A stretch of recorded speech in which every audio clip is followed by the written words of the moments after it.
Hey, all my movie maniacs out there. One of the things I like to do for October and doing the 31 days of horror, which I am doing, is trying to catch up on some of those horror films I did not get a chance to watch when they were first hyped up. And today is one of those films. We're talking about Bite, brought to us by Chad Archibald, who co-wrote this and he directed this film about Casey, who goes on a vacation with her friends, bachelorette vacation, but she suffers a strange bite while in the water. Well, when she gets home, things start changing drastically for her, as well as not only with her fiance, but with her physically, as she starts oozing things, excreting things, and things just take a really nasty, slimy turn for her as we watch how she changes from the effects of the bite. Yes, Bite is one of those films where it got a lot of hype, got a lot of talk. Oh, really disgusting film. And I'm like, okay, but I just didn't get a chance to watch it, though I did own it.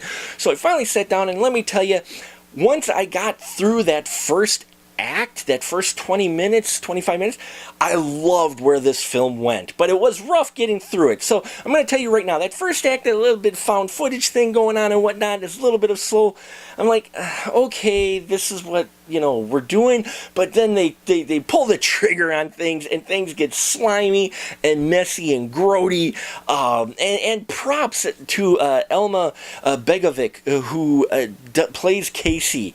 When they do the transformation and stuff, and because this is a body horror, folks, a bio horror, if you will, what she does in here, she puts on a great performance. I mean, the makeup effects were astounding, and the sheer volume of slimy stuff that they have going on within her apartment was fantastic. I loved all the practical effects going on in this film. Props to them for setting this up, which couldn't have been easy. I enjoyed the story and how they didn't explain too much with what was going on, but you could kind of piece together at least something about it. And so I really enjoyed the look and the feel of the film in general. It maintains its tone completely after she gets back from her vacation, which also I thought some films have trouble with. Now, as far as the direction and the editing goes, it moves along nicely. I enjoyed how the story plays out. There's even this kind of sub-story with one of her friends, which I kind of enjoyed, and you get a little bit of a pleasure of what happens later on to those friends once as that little sub-story plays out.